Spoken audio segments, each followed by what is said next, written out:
আমার বৃদ্ধ মাকে মামলা দেওয়া হয়েছিল এবং সেই মামলায় আমার মাকে এবং আসাদ ভাইকে বেশ কয়েকদিন আত্মগোপনে থাকতে হয়েছিল।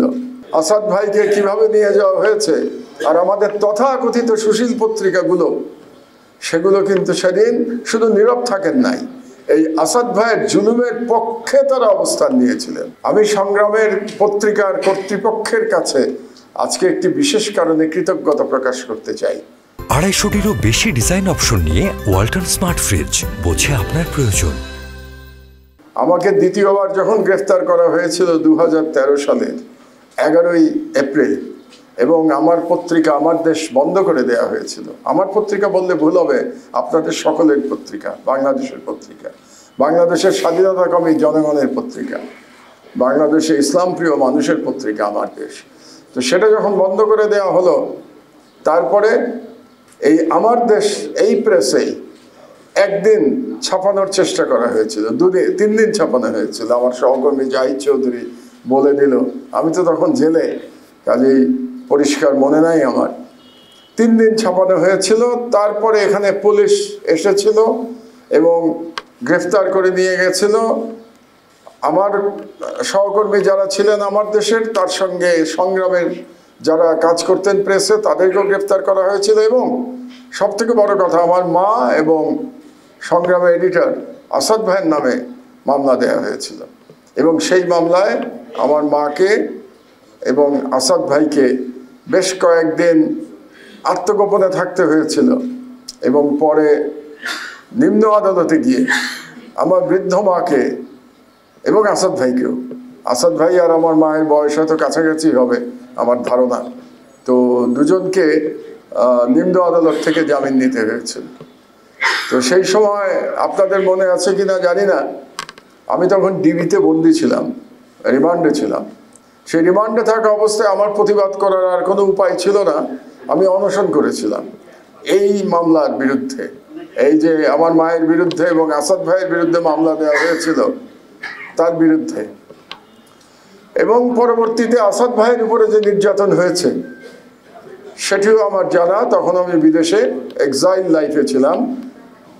তবে আসাদ ভাইয়ের সব কিছু আমি জানতাম যে ওনার উপর দিয়ে কত অত্যাচার জুলুম গেছে। কারণ আসাদ ভাইয়ের ছেলে যে অস্ট্রেলিয়াতে আছে, শিবলি সোহেল, সে আমার সঙ্গে মিলে এবং আমরা মিলে একটা থিঙ্ক ট্যাঙ্ক করেছিলাম, ওটা এখনও আছে, সাপি, সাউথ এশিয়ান পলিসি ইনিশিয়েটিভ।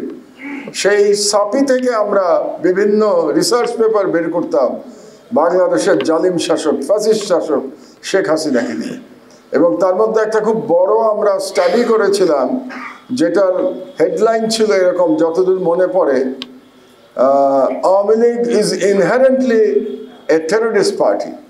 আমরা আওয়ামী লীগকে একটা টেররিস্ট পার্টি বলেছিলাম আমাদের সেই পেপারে। এই পেপারটা সাপির ওয়েবসাইটে গেলে এখনও পাওয়া যাবে।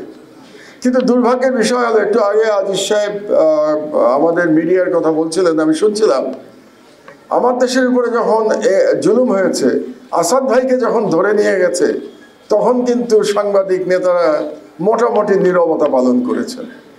আসাদ ভাইকে কিভাবে নিয়ে যাওয়া হয়েছে আর আমাদের তথাকথিত সুশীল পত্রিকাগুলো সেগুলো কিন্তু সেদিন শুধু নীরব থাকেন নাই, এই আসাদ ভাইয়ের জুলুমের পক্ষে তারা অবস্থান নিয়েছিলেন, ফ্যাসিবাদী সরকারের পক্ষে অবস্থান নিয়েছিলেন। আমাদের এই ধারা থেকে বেরিয়ে আসতে হবে। আমরা এখন রাষ্ট্রের পরিবর্তন হয়েছে, অন্তত আমি মনে করি মালিক পক্ষের চাপ থাকতে পারে, কিন্তু সরকার থেকে এখন পর্যন্ত তেমন কোনো চাপ দেওয়া হচ্ছে না সত্য কথা বলবার জন্যে। তবে সম্প্রতি 2-1টি ক্ষেত্রে, কালকে ইউটিউবে, কনক সরোয়ারের ইউটিউবে আমি শুনছিলাম যে কোনো একটি চ্যানেলের, সম্ভবত চ্যানেল 24-এর 2জন সাংবাদিককে নাকি ডিজিএফআই চাপ দিয়ে চাকরিচ্যুত করিয়েছে। যদি এটা হয়ে থাকে তাহলে এটা অত্যন্ত নিন্দার কথা। আমাদের সবার মিলে সম্মিলিতভাবে তার প্রতিবাদ করা উচিত। কাজেই কোনো সরকারের আমলে যেন কোনো সাংবাদিকের চাকরিচ্যুতি তার লেখার জন্য না হয়, তার মত প্রকাশের জন্য না হয়।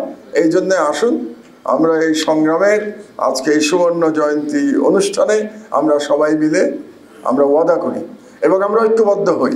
সেই পত্রিকা যদি আমার মতের বিরুদ্ধেও হবে, তারপরেও আমরা বলে যাব সব সময় তার মত প্রকাশের স্বাধীনতা আছে।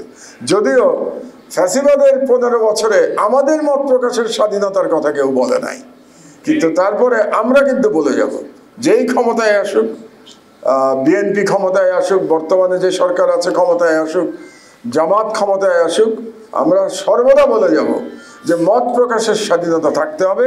মত প্রকাশের স্বাধীনতার জন্য কাউকে হয়রানি করা যাবে না। আর একটি মাত্র দাবি দিয়ে আমি আমার বক্তব্য শেষ করব, যে বর্তমান সরকারের আইন করে দিতে হবে যে কোনো সাংবাদিককে মামলায় গ্রেফতারি পরোয়ানা দেওয়া যাবে না বিচার সমাপ্ত হওয়ার আগে পর্যন্ত।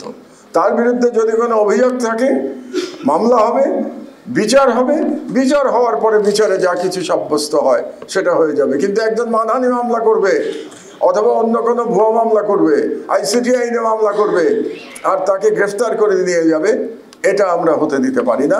এটাই আমার সর্বশেষ আহ্বান আমাদের সাংবাদিক নেতৃবৃন্দের কাছে, যে আসুন এই কথাতে আমরা একমত হই যে আমরা মত প্রকাশের জন্য কাউকে হয়রানি হতে দেব না। আর সর্বশেষ আমি অন্তত আমার পত্রিকার তরফ থেকে সংগ্রামের উত্তরোত্তর সাফল্য কামনা করি।